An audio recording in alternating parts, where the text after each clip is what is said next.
आजको भिडियो एकदमै स्पेशल छ साथीहरु सबैको लागि र आज हामी एक्सेलमा चाहिँ बिल फर्मेट कसरी निकालिन्छ यसको बारेमा सिक्नेछौँ र हामीले अहिले यहाँ हेर्न सक्छौँ कम्प्युटर अनि मोबाइल ल्यापटपहरु किनेर यहाँ हिसाब गर्दै छ र टोटलमा चाहिँ हामीले यसरी टोटल डिस्काउन्ट अनि ट्याक्सको भ्यालु अनि ब्याज चाहिँ हामीले कसरी निकाल्ने यसको बारेमा पनि हामी तपाईहरुको माझमा लिएर आउने छौँ यसरी बनाउन सकिन्छ।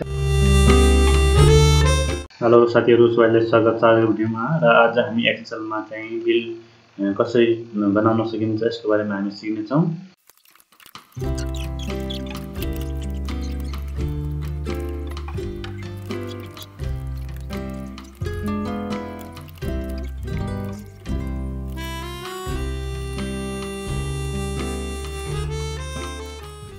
र मैले यहाँ टाइप गरेर राखेको छु ती कुराहरु चाहिँ तपाईले पनि यसरी टाइप गर्नु होला र यसलाई चाहिँ टाइप गरिसकेपछि कसरी मिलाउन सकिन्छ यसको बारेमा हामी सिक्ने छौं।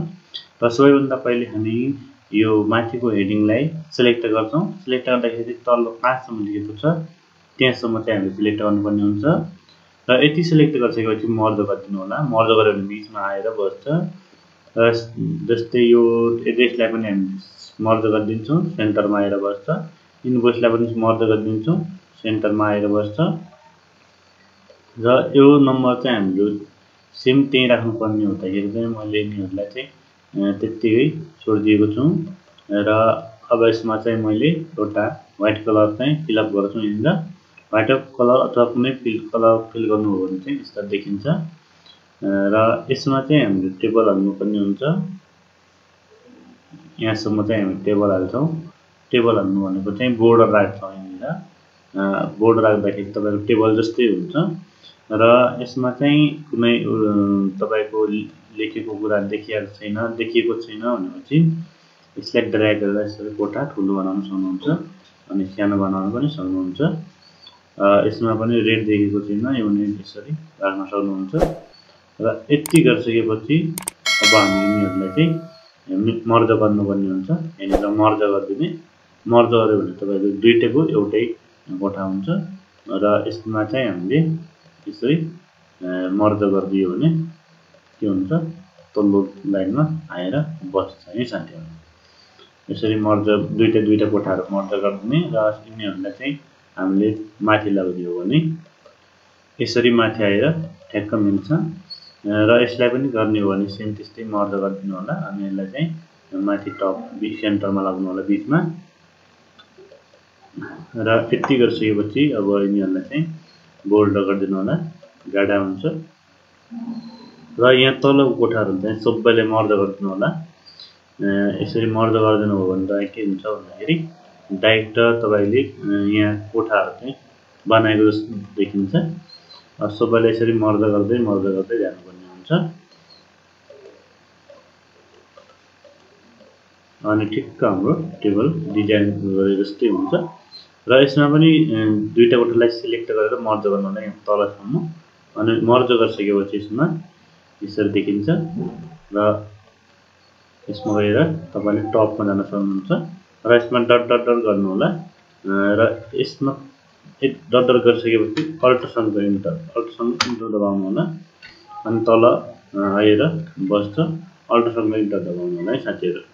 अब यता आए पनि के हुन्छ हाम्रो तल आएर बस्छ। अल्टरसँग इन्टर दबाउँदा नि हुन्छ हैन भने तपाईले यिनीहरु वारको टेक्स्टमा क्लिक गर्नुभयो भने यसरी आएर बस्छ है साथीहरु। र अब यसमा चाहिँ हामीले एउटा दुईटा तीनवटा कोठालाई चाहिँ यसरी मर्ज गरिदिन्छौं। यो तीन कोठालाई मर्ज गरिदिनु भयो भने यिनीहरु यसरी सेन्टरमा आएर बस्छ। यसलाई पनि मर्ज गरिदिनु होला यसरी सेन्टरमा आएर बस्छ र यसलाई पनि सबैले मर्ज गरिदिनु होला साथीहरु सिंगल सबैले गर्नु खोज्नु भयो भने चाहिँ सबै हटेर एउटा मात्र बस्छ। त्यही भएर चाहिँ हामीले यसरी गरेका छौं। यसरी चाहिँ हामीले यो पनि बनाइसकेका छौं र यसमा पनि तपाईले कलर फिल अप गर्न सक्नुहुन्छ र यो सिग्नेचर तिनीहरुले चाहिँ तपाईले यो साइडतिर राख्न सक्नुहुन्छ र यसलाई पनि यसरी मर्ज गरेर अलि बढी बनाउन सक्नुहुन्छ र यसमा पनि कलर हाल्नको लागि गएर यसरी कलर हाल्नु पर्ने हुन्छ र यसरी हामीले बिल बनाउँदाखेरि हामीले बनाइसकेका छौं र यसमा बोल्ड गर्न पनि यसरी बनाउन सकिन्छ।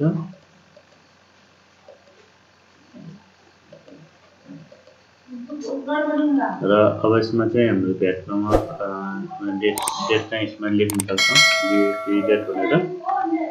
अब त्यसपछि डट डट गरेर यसरी बनाउन सकिन्छ। र भ्याट नम्बर अनि त्यसपछि ब्याजको नियममा चाहिँ हामी डट डट गर्न सक्छौँ नि त, यसरी डट डट गरेर लामो बनाउन सक्छौँ यहीसम्म। अब तपाईँलाई कतिको चाहिएको हो त्यति पनि बनाउन सक्नुहुन्छ। डेटलाई पनि सेम त्यस्तै यहाँनिर डबल क्लिक गर्नुभयो भन्ने आउँछ, मतलब एड्रेसमा यहाँनिर क्लिक गरेर लेख्दा पनि हुन्छ, तपाईँले यसरी लेख्न पनि सक्नुहुन्छ। र यो चाहिँ हाम्रो डबल क्लिक गर्नुभयो भने यहाँनिर पनि लेखिन्छ, नत्र डबल क्लिक गर्नु भएन भने रिनेम हुँदैन, रिनेम भएन भने तपाईँको लेखेको कुरा चाहिँ हट्छ साथीहरू। यसरी चाहिँ हामीले बनाइसकेका छौँ। र अब यसमा चाहिँ हामीले सेप्स लिएर बनाउनु पर्ने हुन्छ। यो ए भन्ने सेप्स ल्याउनु होला, टेक्स्ट बक्स भनेर। अब टेक्स्ट बक्स लिइसकेपछि यसरी ड्र गर्नु होला। ड्र गरिसकेपछि यसमा चाहिँ कुनै अङ्क लेख्नु होला। कुनै अङ्क लेखिसकेपछि यसलाई अलिक ठुलो बनाउनु होला। यो भइसक्यो। अब यसमा चाहिँ कलर हटाउनु चाहनुहुन्छ नि हटाइदिनु होला, नत्र त्यस्तै कलर फिलअप गर्दा नि हुन्छ, मुभ गर्दा नि हुन्छ, तपाईँहरूले जे मन लाग्छ त्यही गर्नु होला। र यसमा चाहिँ आउटलाइन चाहिँ हाम्रो कालो राखिदिनु होला, किनकि कालो राख्नुभयो भने सजिलो हुन्छ देख्नलाई हेर्नलाई। र कन्ट्रोल डी गर्नुभयो भने अनि डुप्लिकेट हुन्छ। र कर्सर कीको सहायताले चाहिँ तपाईँले यसरी माथि यसरी बराबर गरेर मिलाउन सक्नुहुन्छ। र यसमा चाहिँ दुईटै लाइनहरू एउटै भएको जस्तो हुनु पर्यो। अब यति गरिसकेपछि कन्ट्रोल डी गरेर तपाईँले कतिवटा चाहिने हो त्यति चाहिँ गर्न सक्नुहुन्छ। जस्तै हाम्रो 5 नम्बर छ भने 9वटा हुन्छ। हाम्रो 1 2 3 4 5 6 7 8 9 ठ्याक्क 9 भएको छ। र यिनीहरूलाई ग्रुप गर्नको लागि तपाईँले होममा क्लिक गरेर सिलेक्टमा जानुपर्ने हुन्छ। सिलेक्टमा गइसकेपछि सिलेक्ट अब्जेक्टमा जानु होला। सिलेक्ट अब्जेक्टमा गइसकेपछि यिनीहरूलाई यसरी सिलेक्ट गर्नु होला। अब सिलेक्ट भइसकेपछि फर्मेटमा गएर एलिगनमा जानु होला। एलिगनमा गइसकेपछि टप गर्नु होला। यहाँनिर टप गर्नु भने बराबरी हुन्छ, सिधा हुन्छ। अनि त्यसैको तलतिर चाहिँ ग्रुप दिएको छ, ग्रुप गर्नु होला है साथीहरू। अब यसरी तपाईँले बनाउन सक्नुहुन्छ। अब तल पनि सेम त्यस्तै हो। अब यसलाई चाहिँ हामीले अहिले यो बाहिरको लाइनमा क्लिक गरेर यो बाहिरको लाइनमा क्लिक गर्नुभयो भने कन्ट्रोल डी हुँदैन, कन्ट्रोल डी गर्नुभयो भने यसरी डुप्लिकेट भएर तल आउँछ। र यसलाई सराउनको लागि चाहिँ यो बाहिरको लाइनमा चाहिँ हामीले क्लिक गर्नुपर्ने हुन्छ। यो बाहिरको लाइन छ यो लाइनमा क्लिक गर्नुभयो भने यस्तो चिन्ह आउनुपर्छ माउसमा। फेरि यो माउसमा चाहिँ यस्तो चिन्ह आएन भने फेरि सर्दैन है साथीहरू। यसरी चाहिँ हामीले बनाउन सक्छौँ यसरी। अब तपाईँको यो राख्दाखेरि चाहिँ कोठो सानो भयो भने तपाईँले यहाँनिर यसरी बढाउन पनि सक्नुहुन्छ है साथीहरू। कोठाहरू चाहिँ अलि बढाउन पनि सक्नुहुन्छ यहाँदेखि यसरी। अब यसलाई चाहिँ अब अलि ठुलो चाहिएको छ भने यसरी बनाउन सक्नुहुन्छ। र यो कोठो पनि बढेको छ भनेपछि तपाईँले लाइनमा क्लिक गर्नु होला। यो लाइनमा अब यसलाई चाहिँ अलि बिचमा गएर यसरी सानो बनाइदिनु होला। ल यसरी हाम्रो बिलमा चाहिँ लाइनहरू राखेर यसरी बनाउन सकिन्छ है साथीहरू। र यसमा चाहिँ अब यति भइसकेपछि तपाईँले हिसाब निकाल्न पनि सक्नुहुन्छ। र यसमा लेख्नको लागि चाहिँ तपाईँले सेप्स लिएर लेख्नुपर्ने हुन्छ, तपाईँलाई सजिलो हुन्छ। सेप्स ल्याउनु होला। अनि त्यसपछि जस्तै कुन मान्छेले किनेको हो होइन, अनि यसमा चाहिँ यसरी सिलेक्ट गरेर जस्तै राम गणेश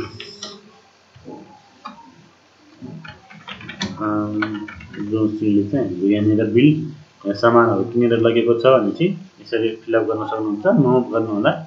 अनि त्यसपछि नो आउटलाइन गरिदिनु हो भने तपाईँको नाम मात्र देखिन्छ। यति नाम मात्र देखिएको छ। र अब यसलाई चाहिँ अलि माथि लगाउनु पर्ने हुन्छ। अब यसरी राख्न सक्नुहुन्छ। र अब यति नाम राखिसक्नु भएको छ भनेपछि दोस्रोचोटि चाहिँ तपाईँले यो बिललाई चाहिँ बनाउन चाहनुहुन्छ, प्रिन्ट गर्न चाहनुहुन्छ भने चाहिँ के गर्नुपर्ने हुन्छ हजुरले यो नाम चाहिँ ठ्याक्क काटिदिने अनि अर्को नाम चाहिँ यसरी फिलअप गर्न सक्नुहुन्छ। जस्तै गणेश राज भट्ट यसरी राख्न सक्नुहुन्छ। अब यसलाई पनि दोस्रो पनि सेम त्यस्तै बनाउनु पर्ने हुन्छ। एमा गएर यो बक्स ल्याउनु होला। अब यहाँ डाइरेक्ट लेख्छ। अब डाइरेक्ट लेखिन्छ, त्यसपछि सेट फिलमा गएर नो फिल गरिदिनु होला, कलर हट्छ र आउटलाइनमा गएर नो आउटलाइन गरिदिनु पर्ने हुन्छ। आउटलाइन पनि हट्छ तपाईको हैन। अब यसमा चाहिँ हामीले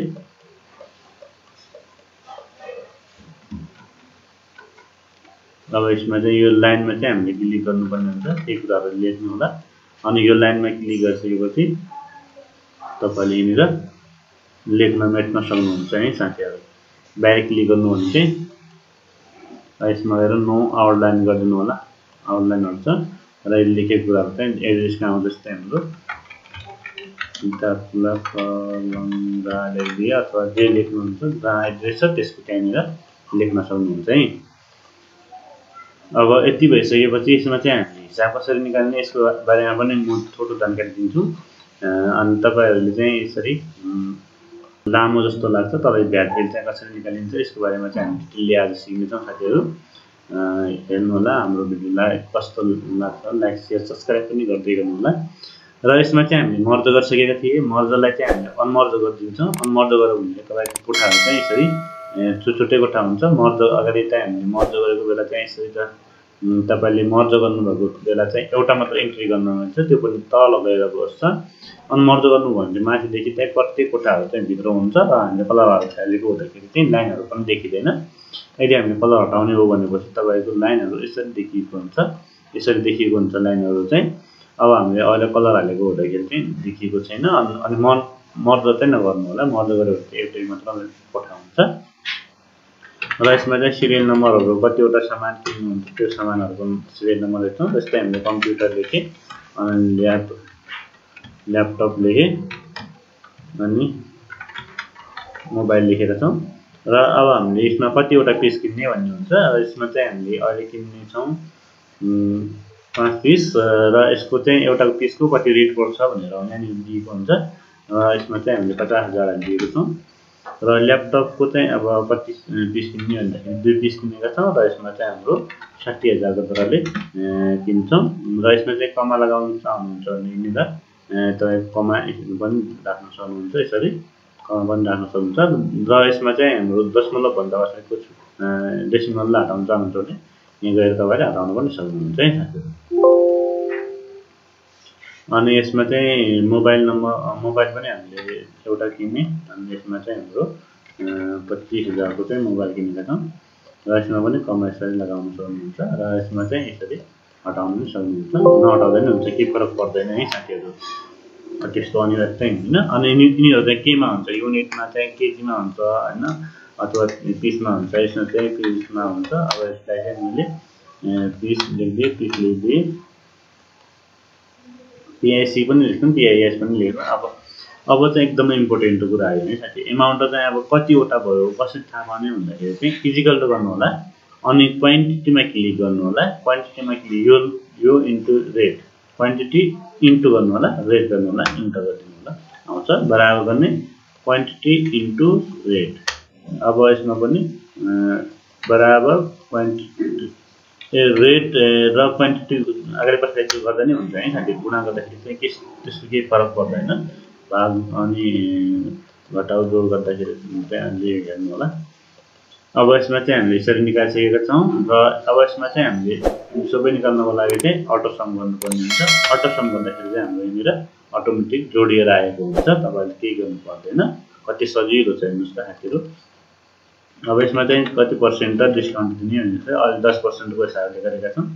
बराबर गर्नु होला टोटल इन्टु 10% गर्नु होला, यसरी आउँछ। र यसमा चाहिँ हामीले कसरी निकाल्ने भन्दाखेरि चाहिँ टोटलबाट डिस्काउन्ट घटाउनु पर्ने हुन्छ र आउँछ।